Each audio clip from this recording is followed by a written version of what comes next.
Hello aspirants, welcome to unlock GS academy. चलिए start करते हैं दिसंबर मंथ का 13 सेशन, जिसमें हम न्यूज़पेपर के एग्जाम ओरिएंटेड इंपॉर्टेंट न्यूज़ को मल्टीपल चॉइस क्वेश्चन के थ्रू कवर करते हैं।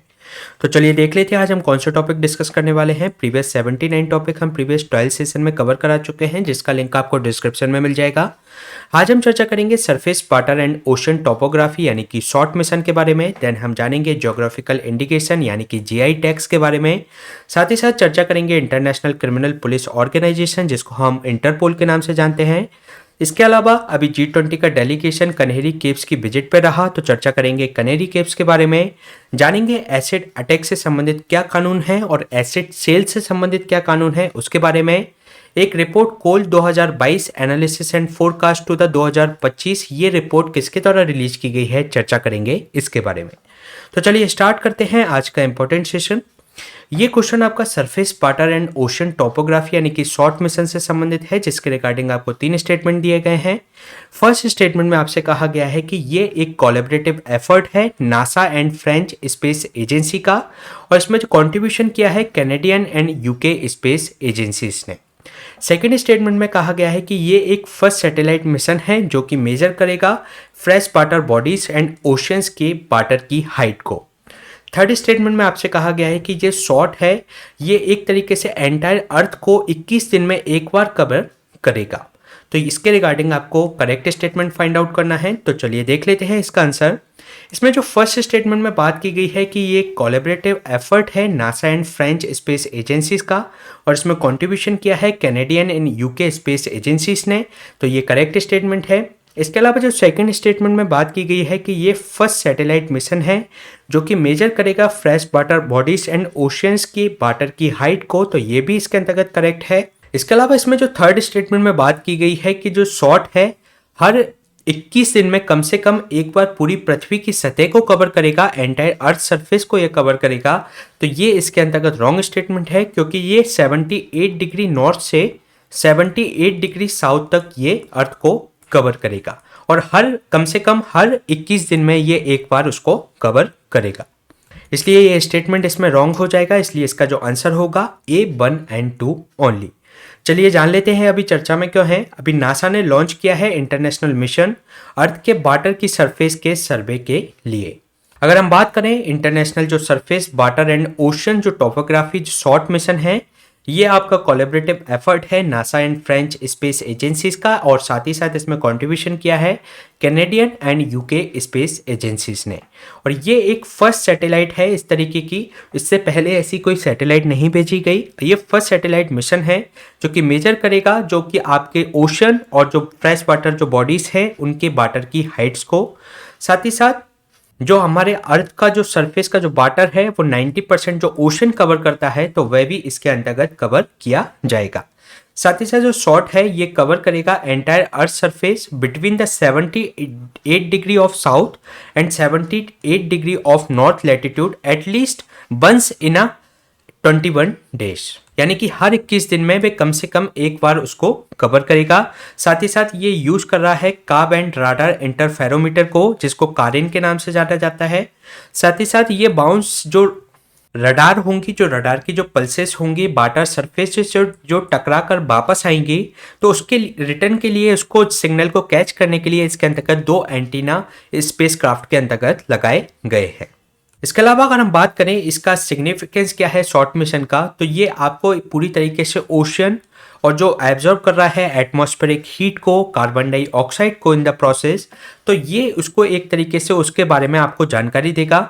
साथ ही साथ इस जानकारी का उपयोग हम जो क्लाइमेट चेंज जो लगातार हो रहा है उसको रोकने के लिए कर सकते हैं।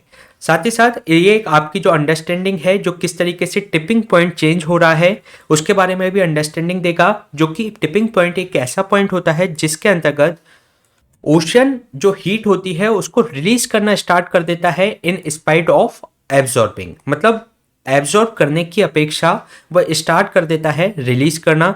तो उस पॉइंट को क्या कहा जाता है, टिपिंग पॉइंट कहा जाता है, जो कि बढ़ाता है ग्लोबल वार्मिंग की स्थिति को। इन जानकारियों से जो पॉलिसी मेकर होंगे एक तरीके से जो अपनी रिपोर्ट्स हैं या डिजास्टर जो फ्लड्स या अन्य तरीके के जो सूखा जैसे डिजास्टर्स आते हैं, तो उसको कंट्रोल करने के लिए पॉलिसी मेकर ठीक तरीके से पॉलिसी इसके अंतर्गत डिफाइन कर पाएंगे। साथ ही साथ ये जो लगातार जो सी लेवल का जो राइज हो रहा है उसका इम्पैक्ट जो वहाँ की जो रहने वाली जो कम्युनिटी है उस पर क्या पड़ेगा, जो कोस्टल इकोसिस्टम में रहती है उस पर क्या इम्पैक्ट पड़ेगा, तो इस जानकारी का उपयोग उसमें भी किया जा सकता है। तो ये क्वेश्चन हमने डिस्कस किया शॉर्ट मिशन से संबंधित। चलिए चलते हैं नेक्स्ट क्वेश्चन पे। नेक्स्ट क्वेश्चन है आपका ज्योग्राफिकल इंडिकेशन से संबंधित, जिसके रिगार्डिंग आपको 3 स्टेटमेंट दिए गए हैं। इसके फर्स्ट स्टेटमेंट में आपसे कहा गया है कि जो ज्योग्राफिकल इंडिकेशन होता है एक तरीके का साइन होता है प्रोडक्ट के लिए, जो कि एक तरीके से आपको दर्शाता है कि ये किसी स्पेसिफिक ज्योग्राफिकल लोकेशंस पर ये इसका ओरिजिन हुआ है। सेकेंड स्टेटमेंट में कहा गया है कि ये एक पार्ट है Paris convention of protection of जो इंडस्ट्रियल प्रॉपर्टीज होती है उसका। साथ ही साथ थर्ड स्टेटमेंट में आपसे कहा गया है कि गवर्नमेंट ऑफ इंडिया के द्वारा geographical indication of goods registration and protection act 1999 बनाया गया है। तो इसके रिगार्डिंग आपको करेक्ट स्टेटमेंट फाइंड आउट करना है। तो चलिए देख लेते हैं इसका आंसर। इसमें जो फर्स्ट स्टेटमेंट में बात की गई है कि ज्योग्राफिकल इंडिकेशन एक इस तरीके के संकेतक या साइन होते हैं जो कि किसी प्रोडक्ट के लिए और वह उसकी स्पेसिफिक ज्योग्राफिक लोकेशन पर ओरिजिनेट होने को दर्शाते हैं। तो ये इसके अंतर्गत करेक्ट स्टेटमेंट है। इसके अलावा सेकंड स्टेटमेंट में जो बात की गई है कि ये जो पार्ट है Paris convention of protection of जो इंडस्ट्रियल प्रॉपर्टीज से संबंधित, तो ये भी इसके अंतर्गत करेक्ट है। थर्ड स्टेटमेंट में जो बात की गई है कि गवर्नमेंट ऑफ इंडिया के द्वारा geographical indication of goods registration and protection act 1999 बनाया गया है, तो ये भी इसके अंतर्गत करेक्ट है। इसलिए इसका जो आंसर हो जाएगा A1, 2 एंड 3। चलिए जान लेते हैं अभी चर्चा में क्यों रहा। अभी केरला के अंतर्गत 5 जो एग्रीकल्चर प्रोडक्ट हैं उनको जीआई टैग दिए गए हैं। अगर हम उन 5 प्रोडक्ट्स की बात करें तो उसमें फर्स्ट प्रोडक्ट है अट्टापेडी अट्टू कोम्बू अबारा, जिसको बीन्स के नाम से, जो बीन्स का एक नाम है। ये जो आपका जो अट्टापेडी जो डिस्ट्रिक्ट है पलक्कड़ में, उसके अंतर्गत इसको उगाया जाता है, इसको कल्टीवेट किया जाता है। इसके अंतर्गत जो हायर क्वांटिटी में एंथोसाइनिन होता है जो कि हेल्प करता है जो कार्डियोवास्कुलर जो डिसीजेस होती हैं, जो हार्ट संबंधित जो डिसीज होती है उनके लिए। साथ ही साथ ये जो एंटी डायबिटिक प्रॉपर्टीज भी दर्शाता है और इसके अंतर्गत हाई कैल्शियम्स होते हैं, प्रोटीन्स और फाइबर कंटेंट इसके अंतर्गत हाई होते हैं। इसके लिए इसका जो हेल्थ संबंधित जो प्रॉब्लम है इसका इसमें स्पेसिफिक यूज किया जा सकता है। इसके अलावा दूसरा है अट्टापेडी थोबारू, जिसको रेड ग्राम यानी रेड चना बोल सकते हैं। इसके जो सीड्स होते हैं काफ़ी बड़े होते हैं और काफ़ी भारी होते हैं और ये जो प्रोटीन से रिच होता है, कार्बोहाइड्रेट इसमें भरपूर होता है, साथ ही साथ फाइबर, कैल्शियम और मैग्नीशियम भी इसके अंतर्गत पाया जाता है। तो एक हमने बात की अट्टापेडी अट्टू कोम्बू अबारा और एक हमने बात की अट्टापेडी थोबारा के बारे में। इसके अलावा अगर हम देखें तो एक है कंथालूर बट्टावाड़ा बेलूथुल्ली, यानी कि ये एक तरीके से गार्लिक है। इसमें जो कल्टीवेट किया जाता है, इसको उगाया जाता है इडुक्की डिस्ट्रिक्ट में और ये कंटेन करता है लगभग हाई अमाउंट ऑफ सल्फाइड्स, फ्लेविनाइड्स, साथ ही साथ प्रोटीन। और इसके अंतर्गत एलिसिन भी भरपूर मात्रा में पाया जाता है जो कि आपके जो माइक्रोबियल जो इन्फेक्शंस होते हैं या कोई ब्लड शुगर और जो कैंसर जैसी जो बीमारियां होती है उसके लिए ये उसके अगेंस्ट में काम करने के लिए काफ़ी महत्वपूर्ण होता है ये एलिसिन।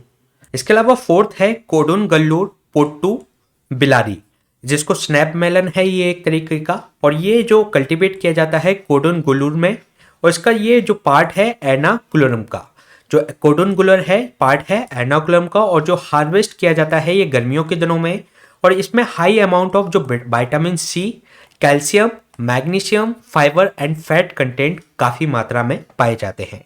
इसके अलावा 5 जो प्रोडक्ट है वह है ओनाकोटारू इल्लू, जिसको शीशम के नाम से भी, शीशम की एक प्रजाति है जो कि हायर एंटीऑक्सीडेंट होती है और साथ ही साथ इसके अंतर्गत जो अनसैचुरेटेड फैट है जो कि हार्ट पेशेंट के लिए काफ़ी यूजफुल होता है। तो ये इसमें हमने 5 प्रोडक्ट की बात की जो कि केरला के अंतर्गत इनको जीआई टैग दिए गए हैं, जिसमें है आपके ओनाटुकारू इल्लू जो कि शीशम की एक प्रजाति, कोडन गुल्लूर पोटू वेलारी, कंथुलरू बेटा बाड़ा बेलूथुल्ली, साथ ही साथ एक है अट्टापेडी अट्टू कोम्बू अबारा, अट्टापेडी थोबारा। तो ये 5 प्रोडक्ट को जीआई इंडिकेशंस दिए गए हैं। साथ ही साथ अगर हम बात करें ज्योग्राफिकल इंडिकेशंस के बारे में तो ये एक तरीके के साइन होते हैं प्रोडक्ट के लिए, इसको यूज किया जाता है। ये एक तरीके से दर्शाते हैं कि किसी स्पेसिफिक ज्योग्राफिकल लोकेशंस पर उनका ओरिजिन होता है, यानी कि उनको उगाया जाता है।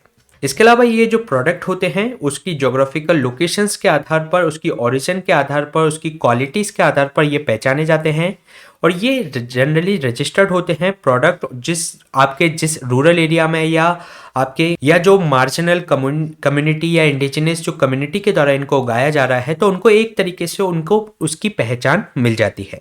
इसके अलावा जीआई टैग उन प्रोडक्ट्स को दिया जाता है जो एक तरीके से जो स्पेसिफिक जो क्राइटेरिया होता है उसके ऊपर वह खरे उतरते हैं। साथ ही साथ ये जो प्रोडक्ट होना चाहिए वो अन्य प्रोडक्ट से बिल्कुल इसमें स्पेसिफिक होना चाहिए, बिल्कुल उनसे डिफरेंट होना चाहिए, तो उनको ही इसमें ज्योग्राफिकल इंडिकेशन यानी कि जीआई टैग दिया जाता है।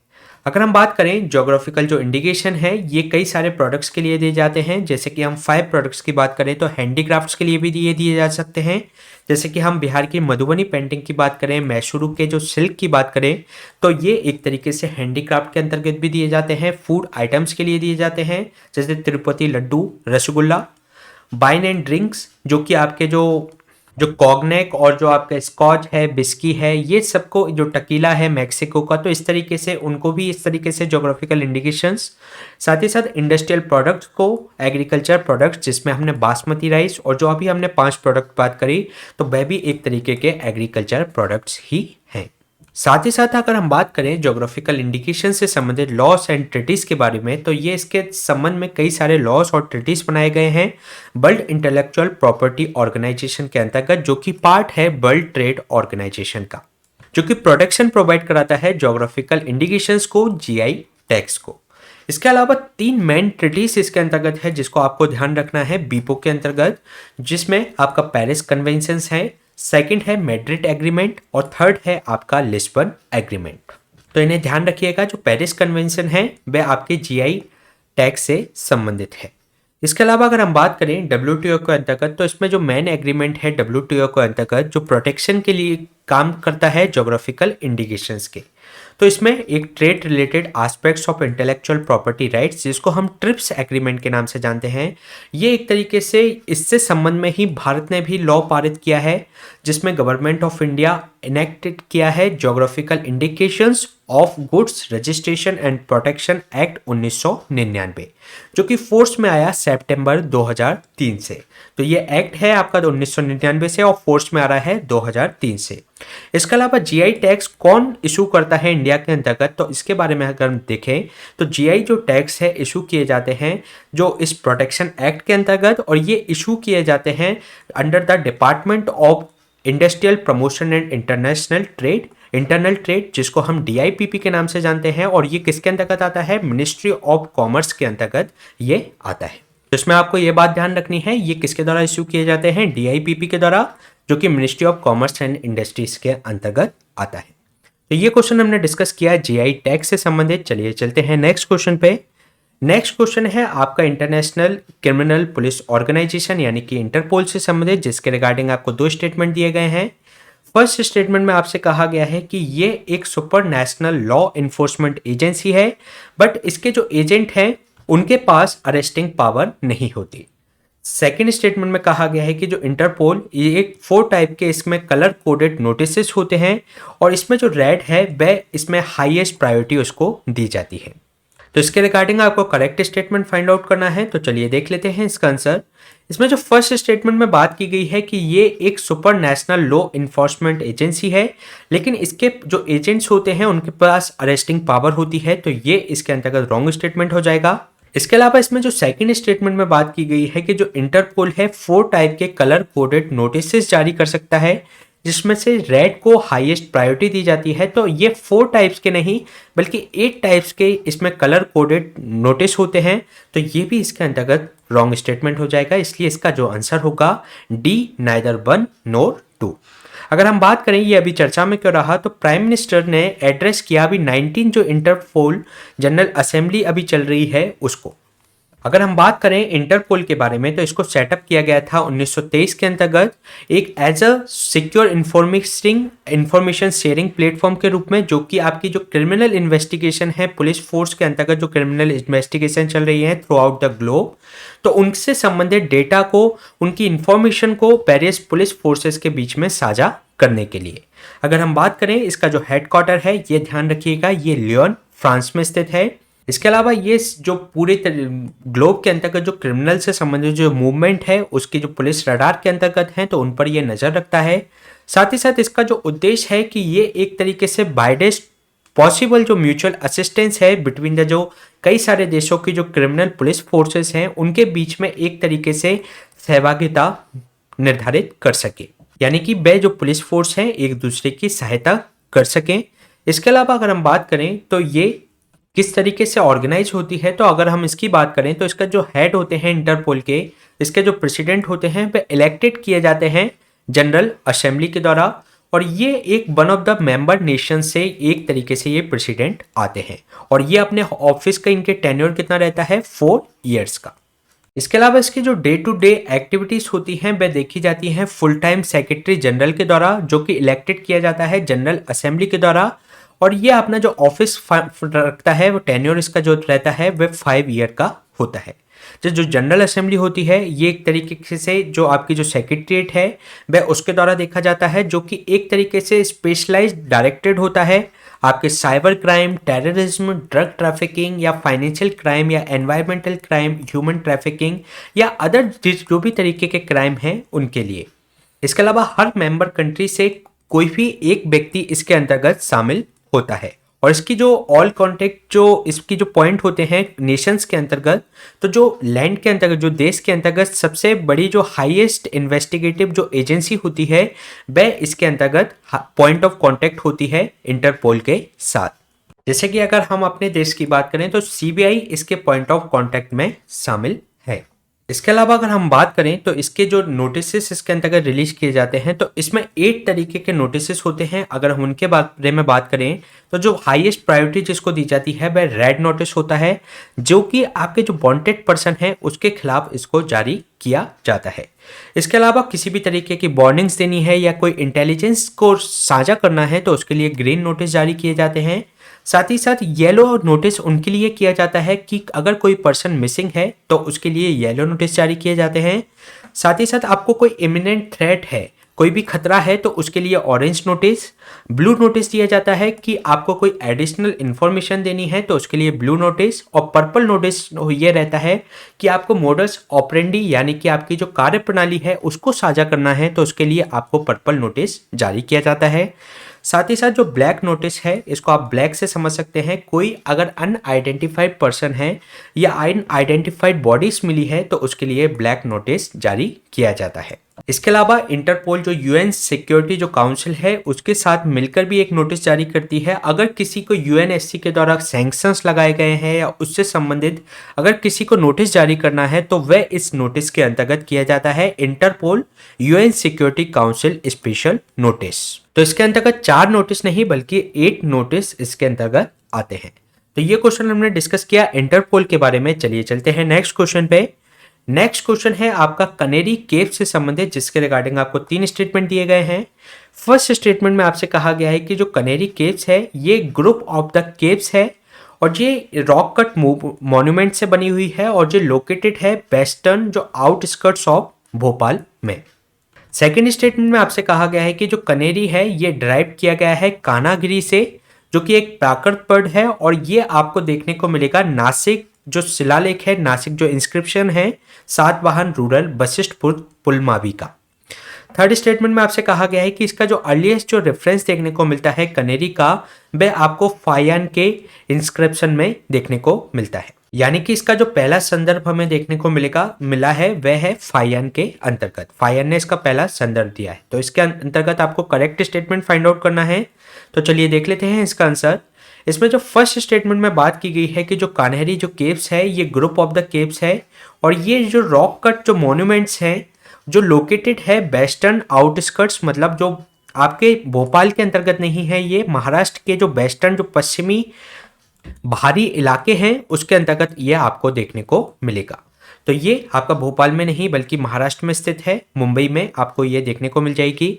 साथ ही साथ ये सेकंड स्टेटमेंट में जो बात की गई है कि कनेरी है ये आपका कान्हागिरी से इसको ड्राइव किया गया है जो कि प्राकृत का एक बर्ड है और ये आपको देखने को मिलेगा नासिक इंस्क्रिप्शन जो कि सातवाहन रूरल वशिष्ठ पुत्र पुलमावी का है। तो ये इसके अंतर्गत करेक्ट स्टेटमेंट है। थर्ड स्टेटमेंट में जो कहा गया है कि इसका जो प्रारंभिक जो संदर्भ देखने को मिलता है वह फाइयान के द्वारा इस संदर्भ को दिया गया है कानेरी गुफास के, तो ये भी इसके अंतर्गत करेक्ट स्टेटमेंट है, इसलिए इसका जो आंसर हो जाएगा बी 2 एंड 3 ओनली। चलिए चलते हैं, ये अभी चर्चा में क्यों रहा। अभी G20 का जो डेलीगेशन है उसने विजिट किया है कानेरी गुफाओं में जो कि मुंबई में स्थित है। अगर हम बात करें कानेरी गुफाओं के बारे में तो ये ग्रुप ऑफ गुफाओं का एक ग्रुप है जो कि रॉक कट मोन्यूमेंट से ये बना हुआ है, और ये आपको मुंबई के जो आउट स्कर्ट्स है यानी कि उसका जो पश्चिमी जो फैलाव है वहां पर आपको देखने को मिलेगा। साथ ही साथ इसके अंतर्गत जो फॉरेस्ट है वो संजय गांधी नेशनल पार्क्स के अंतर्गत ये गुफाएं आपको देखने को मिलेंगी। इसका जो नाम है ये कानागिरी से इसको डिराइव किया गया है, कनेरी, और साथ ही साथ ये प्राकृत का बर्ड है और जो कि आपको देखने को मिलेगा वशिष्ठ पुत्र पुलमावी जो कि सातवाहन रूलर था तो उसके नासिक इंस्क्रिप्शन में। साथ ही साथ कनेरी को कई सारे जो ट्रैवलर्स आए थे उनके द्वारा भी इनको मेंशन किया गया है, जैसे कि जो फायन के द्वारा भी इसका प्रारंभिक संदर्भ देखने को मिलता है। इसके अलावा अगर हम इसके एक्सकेवेशन यानी कि इसके उत्खनन की बात करें तो जो कनेरी जो गुफाएं हैं एक तरीके से 110 लगभग 110 डिफरेंट रॉक मोनोलिथिक एक्सकेवेशंस यहाँ पर मिले हैं उत्खनन के दौरान, और जो कि लार्जेस्ट एक तरीके से सिंगल एक्सकेवेशन है इन द कंट्री। इसके अलावा यहाँ पे कई अदर जैसे कि ओल्डेस्ट डैम्स और जो आपके बुरियल जो गैलरीज हैं वो यहाँ पर देखने को मिले हैं, रेन वाटर हार्वेस्टिंग सिस्टम्स, जो कि एक तरीके से यहाँ पर इसकी जो पॉपुलैरिटी को बताते हैं कि यहाँ पर कोई पिलग्रिम तीर्थ स्थान या मोनेस्टिक क्षेत्र रहा होगा। इसके अलावा अगर हम इसके आर्किटेक्चर की बात करें तो इसमें जो प्राइमरली आपको देखने को मिलेंगे हीनयान फेस के, जो कि हीनयान जो बुद्धिज्म का जो फेस था उसके, साथ ही साथ कुछ एग्जाम्पल महायान स्टाइल के भी मिलते हैं, साथ ही साथ कुछ प्रिंटिंग्स इसके अंतर्गत वज्रयान ऑर्डर की भी देखने को मिलती हैं। इसके अलावा इसको जो संरक्षण प्रदान किया है, इसको जो पैट्रोनेज प्रदान किया गया कनेरी गुफाओं को, तो उसको सातवाहन के द्वारा दिया गया, साथ ही साथ त्रिकुटक्स के द्वारा, बाकाटक्स के द्वारा, साथ ही साथ शिलाहर्ष के द्वारा इनको संरक्षण प्रदान किया गया। और इसके अलावा जो डोनेशंस दी गई बेल्दी और जो मर्चेंट्स यहाँ आया करते थे उनके द्वारा भी इसको संरक्षण प्रदान किया गया। इसके अलावा अगर हम कनेरी गुफाओं के सिग्निफिकेंस की बात करें तो ये हमारे एक तरीके से एंशिएंट हेरिटेज को बताता है। साथ ही साथ ये जो आर्किटेक्चर है लगभग जैसे हम अदर की भी बात करें अजंता और एलोरा की, तो वह यहाँ पर जो एक तरीके से इंजीनियरिंग कौशल का जो यूज किया गया है वह हमारे प्राचीन समाज के इंजीनियरिंग कौशल को संदर्भित करता है। इसके अलावा इसकी इम्पोर्टेंस इस बात पर भी है क्योंकि ये जो केवल एक ऐसा सेंटर है जहाँ पर आपको कंटिन्यूअस, जहाँ पे बुद्धिस्ट जो फेथ है, बुद्धिज्म के प्रति जो उसका विश्वास है, उस तरीके के आर्किटेक्चर यहाँ पे कंटिन्यूस देखने को मिलते हैं। यहाँ की जो 2nd सेंचुरी से 9th सेंचुरी के बीच में यहाँ के जो आर्किटेक्चर है आपको बुद्धिस्ट पीरियड के देखने को मिलेंगे। तो ये एक तरीके से आपका जो ओनली सेंटर है जो कि आपके बुद्धिस्ट फेस को लगातार संदर्भित करता है। इसके अलावा अगर हम बात करें जो बुद्धिज्म के जो आपके हीनयान और जो महायान हैं, तो इसमें जो 2 सेक्ट में ये बटा हुआ है बुद्धिज्म, जिसमें आपको एक तरीके से हीनयान का मतलब एक लिटरली लेसर व्हीकल यानी कि हीन, और यान यानी व्हीकल, तो इस तरीके से इसको लेसर व्हीकल के रूप में कहा जाता है। और ये एक तरीके से आपका परित्यक्त अबेंडन्ड व्हीकल या डिफेक्टिव व्हीकल के रूप में माना जाता है। ये जो होते हैं इस सेक्ट के जो लोग होते हैं वो जो बुद्धा की जो आपकी ओरिजिनल टीचिंग्स थी उन पर विश्वास करते हैं, जो उनके जो एल्डर्स की जो डॉक्ट्रिन थे, उनके जो सिद्धांत थे उन पर इनका फेथ है।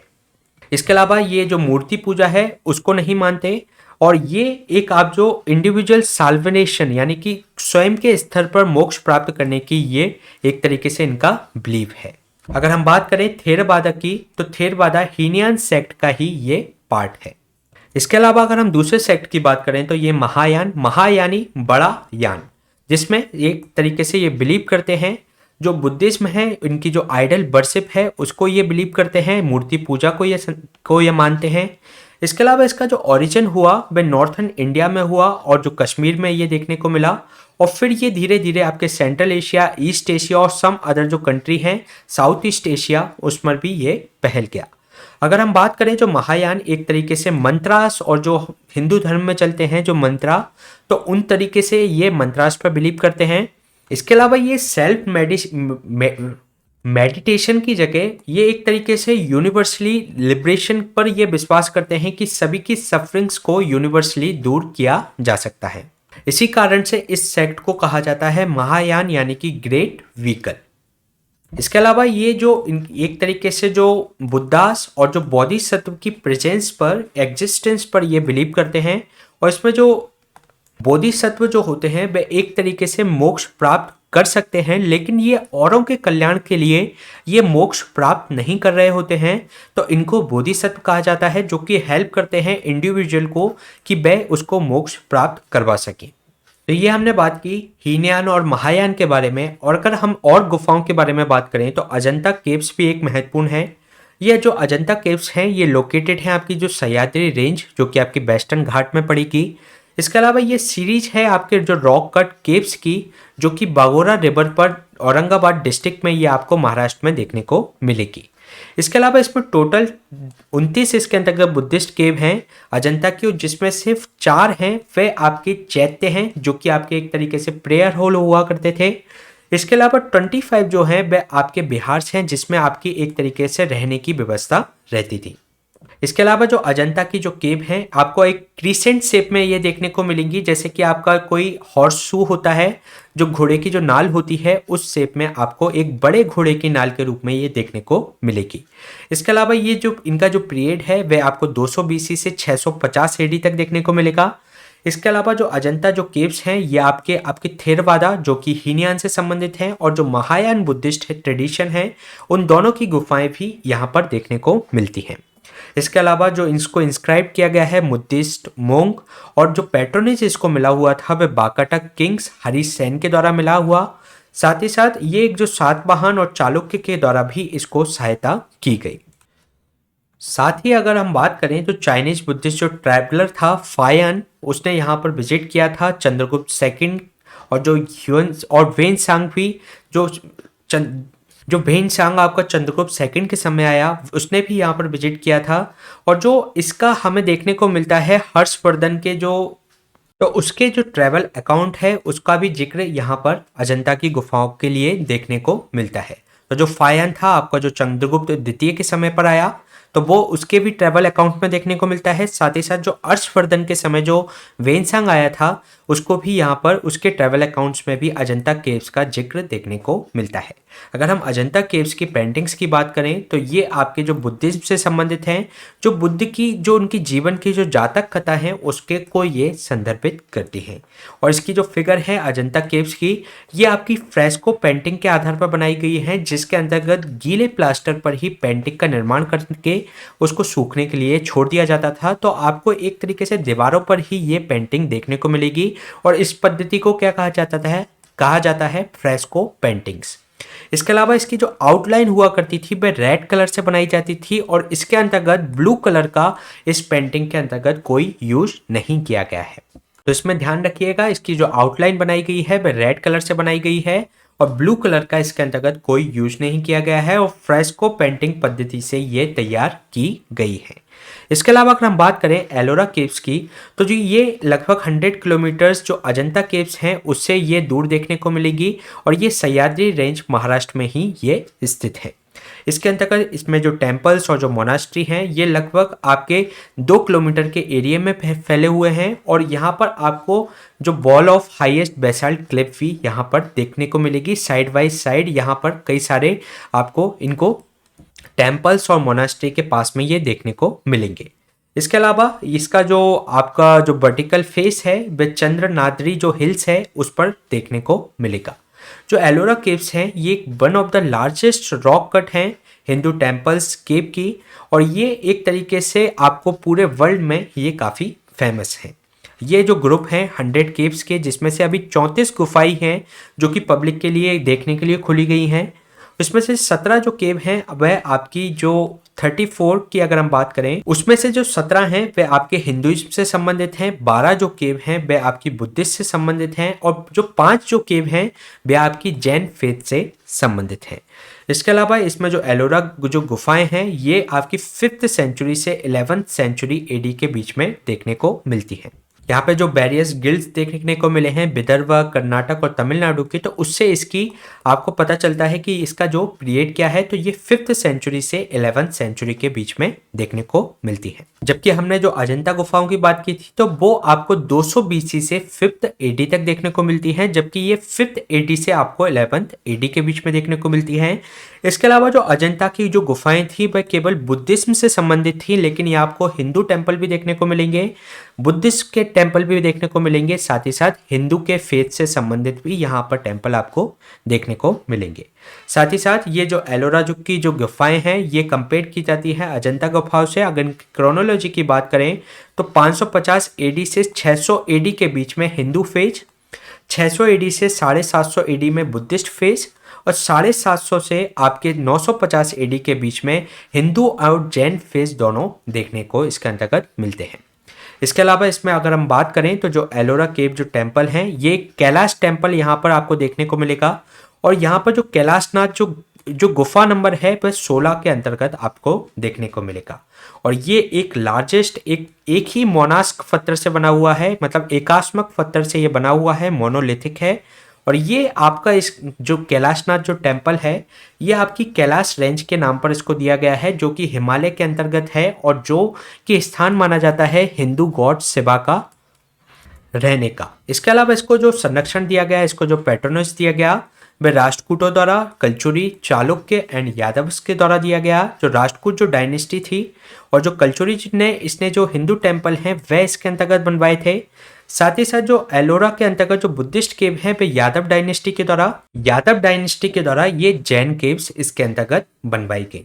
तो एक तरीके से जो एलोरा की जो गुफाएं हैं वे एक तरीके से हमें रिलीजियस हार्मनी का एक प्रतीक देखने को मिलती है, जिसमें आपके बौद्ध के, जैन के और हिंदू के सभी की गुफाएं इसके अंतर्गत देखने को मिलती है।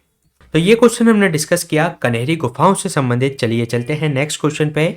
नेक्स्ट क्वेश्चन है आपको क्राइम ऑफ एसिड अटैक से संबंधित, जिसके रिगार्डिंग आपको 3 स्टेटमेंट दिए गए हैं। फर्स्ट स्टेटमेंट में आपसे कहा गया है कि 2013 तक एसिड अटैक को किसी भी सेपरेट क्राइम के रूप में इसको नहीं माना जाता था। सेकेंड स्टेटमेंट में कहा गया है कि जो डिनाइल ऑफ ट्रीटमेंट है वह भी एक तरीके से इम्प्रिजनमेंट उसके अंतर्गत हो सकती है। इसके अलावा कोई अगर पुलिस ऑफिसर अपनी ड्यूटी परफॉर्म करने से इसमें इनकार करता है तो वह भी उसको 2 साल तक इसमें सजा हो सकती है। थर्ड स्टेटमेंट में कहा गया है कि इसका जो सेल किया जाता है एसिड का, ये आपको बायर के जो प्रोड्यूसर है वह उसको फोटो आईडी, साथ ही साथ उसकी जो एज होनी चाहिए 18 ईयर से ऊपर होनी चाहिए। तो इसमें आपको करेक्ट स्टेटमेंट फाइंड आउट करना है। तो चलिए देख लेते हैं इसका आंसर। इसमें जो फर्स्ट स्टेटमेंट में बात की गई कि 2013 तक एसिड अटैक को एक अलग से क्राइम के रूप में इसको नहीं माना जाता था, तो ये इसके अंतर्गत करेक्ट स्टेटमेंट है। सेकेंड स्टेटमेंट में जो बात की गई है कि डिनाइल ऑफ ट्रीटमेंट यानी कि उसका इलाज करने से इनकार करना, तो ये एक तरीके से इम्प्रिजनमेंट उसके अंतर्गत हो सकती है 1 साल की। और अगर कोई पुलिस ऑफिसर इसके अंतर्गत अपने कर्तव्यों का पालन करने से इनकार करता है तो उसको 2 साल की इसमें कैद हो सकती है। तो ये भी इसके अंतर्गत करेक्ट स्टेटमेंट है। थर्ड स्टेटमेंट में जो बात की गई है कि एसिड के जो सेल है ये आपके जो बायर्स है, जो प्रोड्यूसर है, वह एक तरीके से फोटो आईडी लेकर उसको बेच सकता है। साथ ही साथ उसकी जो एज होनी चाहिए खरीदने वाले की वो 18 ईयर से अबव होनी चाहिए। तो ये भी इसके अंतर्गत करेक्ट स्टेटमेंट है, इसलिए इसका जो आंसर हो जाएगा A, 1, 2 एंड 3। चलिए देख लेते हैं इसके बारे में। अभी जो एक 17 ईयर जो ओल्ड गर्ल के ऊपर अटैक किया गया है दिल्ली के अंतर्गत एसिड का, तो उससे संबंधित ये अभी चर्चा में है। इसके अगर हम बात करें बैकग्राउंड्स की, तो according to the National Crime Record Bureau ये लगभग 150 ऐसे केसेस जो 2019 में रिकॉर्ड किए गए, लेकिन 2021 की बात करें तो इसमें कमी आई। लगभग 102 केसेस 2021 के अंतर्गत इस तरीके के हुए। अगर हम बात करें वेस्ट बंगाल और यूपी के अंतर्गत, ये लगभग 50% ऑफ जो हम 102 केसेस की बात कर रहे हैं, तो वे लोग 50% ऑफ केसेस हैं जो आपको यहाँ पर देखने को मिलते हैं। इसके अलावा इसके अंतर्गत जो चार्जशीट दायर की जाती है 89% और उनकी जो कन्विक्शन रेट है लगभग 20%। 2015 की बात करें तो मिनिस्ट्री ऑफ होम अफेयर्स के द्वारा एक एडवाइजरी रिलीज की गई सभी स्टेट्स को कि वह इससे संबंध में जो भी स्पीडी जस्टिस हो सकता है वह इसके अंतर्गत इंश्योर करें और उनका जल्द से जल्द उनका जो क्रिमिनल है उनका प्रोसिक्यूशन कर पाएं। इसके अलावा अगर हम इससे संबंधित लॉ की बात करें तो 2023 तक एसिड अटैक को आपके सेपरेट क्राइम्स के रूप में इसको नहीं माना जाता था। इसके अलावा जो एसिड अटैक से संबंधित फिर भी इसके अंतर्गत जो सेपरेट सेक्शन था आईपीसी के अंतर्गत 326 ए, जो कि एक तरीके से पनिशेबल था, उसको लगभग मिनिमम जो कैद दी जाती थी 10 ईयर की, और ये आपकी लाइफ लॉन्ग भी हो सकती थी विद फाइन। इसके अलावा इस लॉ के अंतर्गत जो डिनाइल ऑफ ट्रीटमेंट करने से कोई इनकार करने वाला अगर विक्टिम के ट्रीटमेंट से इनकार करता है, या पुलिस ऑफिसर अपनी ड्यूटी से अगर इनकार कर देता है, एफआईआर लिखने से इनकार कर देता है, तो उसके लिए भी सजा का प्रावधान इसके अंतर्गत था। 1 ईयर अगर कोई डिनाइल ऑफ ट्रीटमेंट करता है, और अगर पुलिस ऑफिसर अगर इसमें रिपोर्ट दर्ज करने से मना करता है तो उसको 2 साल की इसके अंतर्गत सजा हो सकती है। इसके अलावा अगर हम बात करें 2013 में सुप्रीम कोर्ट के द्वारा इसका कॉग्निजेंस लिया गया, और इसके जो रेगुलेशन जो सेल से संबंधित एसिड जो सेल से संबंधित उन्होंने इसके संबंध में रूलिंग्स दी। अगर हम बात करें मिनिस्ट्री ऑफ होम अफेयर्स के द्वारा इशू की गई एडवाइजरी सभी स्टेट्स को कि वे किस तरीके से एसिड की सेल्स को ये रेगुलेट करें, और उन्होंने एक तरीके से model poison possession and sale rules 2013 states को जारी किए गए, जो कि बनाए गए थे अंडर द पॉइजन एक्ट 1919 के अंतर्गत। इस अगर हम मॉडल रूल्स की बात करें तो जो ओवर द काउंटर जो सेल होती है एसिड की, वो उस तरीके से अलाउ इसके अंतर्गत नहीं किया जा सकता, उनको मेंटेन करनी होगी लॉग बुक और रजिस्टर। इसके अलावा जो सेल है ये आपको उन्हीं को दिया जाएगा जो कि इनकी फोटो आईडी ली जाएगी, साथ ही साथ वो अगर ये दिखा पाएगा कि वे 18 ईयर्स से ऊपर का है तभी उसको ये एसिड दिया जाएगा। इसके अलावा जो सेलर्स हैं ये एक तरीके से डिक्लेयर करेंगे ऑल स्टॉक्स जो भी उनके पास हैं विद द कंसर्न जो एसडीएम है उस जिले का उसको, साथ ही साथ एसडीएम उसकी जो स्टॉक है और अगर इस तरीके से वो उस स्टॉक को ब्रीच करता है जितनी उसमें लिमिट रखी गई है तो उस पर 50,000 का फाइन लगा सकता है। इसके अलावा जो एजुकेशनल इंस्टीट्यूशंस हैं, रिसर्च जो लेबोरेटरीज हैं, हॉस्पिटल्स हैं, तो उनको एक तरीके से जो एसेट्स को स्टोर करके रखते हैं वो अपने लैब्स के लिए या उनकी रिसर्च के लिए, तो वह उसको भी उन्होंने रिकॉर्ड का रजिस्टर मेंटेन उनको करना होगा। साथ ही साथ जो मिनिस्ट्री ऑफ होम अफेयर्स है स्टेट से उन्होंने कहा कि इस तरीके के जो मॉडल रूल्स हैं वह इसके अंतर्गत जो प्रीवियस जो स्टेट थे जो उनके स्टेट्स के लिए इस तरीके के रूल के हिसाब से वह अपना लॉ डिफाइन करें। तो ये जो रेगुलेशंस दिए गए वो एसेट सेल से संबंधित दिए गए। अगर हम बात करें विक्टिम के कंपेंसेशन की, जो कि सुप्रीम कोर्ट के डायरेक्शंस के आधार पर मिनिस्ट्री ऑफ होम अफेयर्स के द्वारा स्टेट से कहा गया कि वह एक तरीके से जो एसिड अटैक का जो विक्टिम है उसको कंपेंसेशन दे कम से कम 3 लाख का, और इसके अंतर्गत जो 1 लाख है विद इन द 15 डेज उसको दिए जाए। साथ ही साथ 2 लाख का जो कंपेंसेशन है 2 मंथ के बाद उसको तुरंत उसको प्रोवाइड कराया जाए। इसके अलावा उनको जो फ्री ट्रीटमेंट प्रोवाइड कराया जाए, जो भी एसिड अटैक के जो विक्टिम हैं उनको किसी भी हॉस्पिटल में, चाहे वो पब्लिक हो चाहे प्राइवेट हो, तो उनको फ्री उसके अंतर्गत ट्रीटमेंट प्रोवाइड कराया जाए। इसके अलावा 1 to 2 बेड्स प्राइवेट हॉस्पिटल्स के अंतर्गत उनके जो ट्रीटमेंट है अंडर प्रिविलेज जो विक्टिम है एसिड अटैक से संबंधित, तो वह उसके लिए रिजर्व होने चाहिए। इसके अलावा जो सोशल इंटीग्रेशन जो प्रोग्राम है विक्टिम्स का, जो एनजीओ उसकी एक तरीके से काउंसलिंग कर सकें, उसको रिहेबिलिटेट उसको रिक्वायरमेंट्स हैं तो वह भी उसके लिए करवाने का प्रयास करें राज्य। तो इस तरीके के कंपेंसेशन और केयर से संबंधित जो सुप्रीम कोर्ट ने डायरेक्शंस दिए थे उसके आधार पर मिनिस्ट्री ऑफ होम अफेयर्स के द्वारा ये डायरेक्शंस दी गई स्टेट को। इसके अलावा अगर हम बात करें ये एक मेंस से संबंधित एक हो सकता है कि एक सीरोस कैफे है जो महाराष्ट्र के अंतर्गत, ये एक कैफे है एक कम्युनिटी जो कि आपकी छाना फाउंडेशन के द्वारा इसको किया गया है, और जो आपके जो सर्वाइवर हैं जो एसिड अटैक से जो पीड़ित जो सर्वाइवर हैं वह उनके लिए एक तरीके से उन्होंने डेडिकेट किया है, और ये जो एक तरीके से आपके पूरे उसमें अवेयरनेस बढ़ाने जो एसिड अटैक से संबंधित और जो एम्पावर करना उनको जो एसिड अटैक जो सर्वाइवर हैं उनको मोटिवेट करने के लिए एक तरीके से ये सीरोस कैफे तैयार किया गया है। क्योंकि जो एसिड जो सर्वाइवर होते हैं वो एक तरीके से जब उन पर एसिड अटैक हुआ होता है तो फिजिकल रूप से तो वह काफ़ी भयानक होता ही है, साथ ही साथ उनको मानसिक रूप से भी पूरी तरीके से वह तोड़ के रख देता है। तो इसके लिए उनको ज़रूरी है कि उनको लगातार मोटिवेट किया जाए, उनके साथ में ऐसा नहीं किया जाए कि वह अपने आप को विक्टिम समझे, समाज के लोगों को, परिवार के लोगों को और जो भी एनजीओ आदि के लोगों को उनको पूरी तरीके से मोटिवेट करने का इसमें प्रयास किया जाता है। तो अगर हम बात करें, ये क्वेश्चन हमने डिस्कस किया, ये एसिड अटैक से संबंधित। चलिए चलते हैं नेक्स्ट क्वेश्चन पे। नेक्स्ट क्वेश्चन है आपका कोल 2022 एनालिसिस एंड फोरकास्ट टू 2025, ये किसके द्वारा रिलीज किया गया है?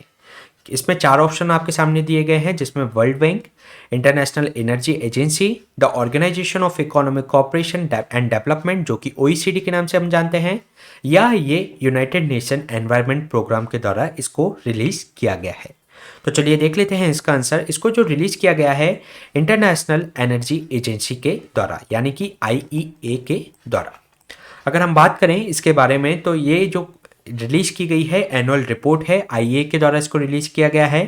और ये एक तरीके से एनालिसिस करता है जो रिसेंट ट्रेंड है कोल की डिमांड के, सप्लाई के, ट्रेड और उसकी क्या कॉस्ट है, क्या उसकी प्राइस है, उसके बारे में। अगर हम इसकी की हाइलाइट्स की बात करें, तो जो ग्लोबल जो कोल का जो यूज है वह राइज हो चुका है 1.2% इन 2022 के अंतर्गत, जो कि सरपास कर गया है 8 billion tonne in a single year. और ये हुआ है फर्स्ट टाइम पे, इसलिए ये काफ़ी इंपॉर्टेंट है क्योंकि ये 8 बिलियन टन फर्स्ट टाइम पे इसने सरपास किया है। साथ ही साथ इंडिया के साथ मिलकर जो चाइना है वर्ल्ड के लार्जेस्ट कोल प्रोड्यूसर हैं, कंज्यूमर हैं, साथ ही साथ इंपोर्टर हैं। और अगर इंडिया के कोल के प्रोडक्शन की बात करें, तो ये लगभग 2025 में 1 बिलियन टन से ऊपर ये निकल जाएगा। अगर हम बात करें जो कोल कंजप्शन, ये डबल हुआ है 2007 से, और इसकी जो एनुअल ग्रोथ रेट है 6%। जो पर्सनल जो फ्रीडम एंड चॉइसेस की अगर हम बात करें, इंक्लूसिवनेस की बात करें, तो ये एक तरीके से, तो इसकी 2007 से जो आपकी जो एनुअल ग्रोथ हुई है वह कितनी हुई है? 6%। इसके अलावा अगर हम बात करें इंटरनेशनल एनर्जी एजेंसी की, तो इंटरनेशनल एनर्जी एजेंसी एक ऑटोनोमस इंटर गवर्नमेंटल ऑर्गेनाइजेशन है जो कि इस्टेब्लिश की गई थी 1974 में पेरिस, फ्रांस के अंतर्गत। ये जो एक तरीके से आईईए है, इसका मेन जो फोकस होता है एनर्जी पॉलिसी से संबंधित। ये इंश्योर करती है इकोनॉमिक डेवलपमेंट, एनर्जी सिक्योरिटी और एनवायरमेंटल प्रोटेक्शंस को। इसके कारण से इसके ये जो 3 ई हैं, इसको आईईए के रूप में जाना जाता है। इंडिया इसका जो एसोसिएट मेंबर बना मार्च 2017 में, और ये एक तरीके से जो आईईए है इसकी जो एसोसिएशंस और जो ऑर्गेनाइजेशन के साथ इंगेजमेंट करता है। इंडिया इसका जो स्ट्रेटेजिक पार्टनरशिप एग्रीमेंट कर रखा है विद द आईईए के साथ, जो कि इसका जो आपका कॉपरेशंस है global energy security and stability and sustainability को बढ़ाने के लिए वह इसके अंतर्गत मजबूत होगी। और जो वर्ल्ड एनर्जी आउटलुक रिपोर्ट की बात करें, तो ये आईईए के द्वारा एनुअल बेसिस पर इसको रिलीज किया जाता है।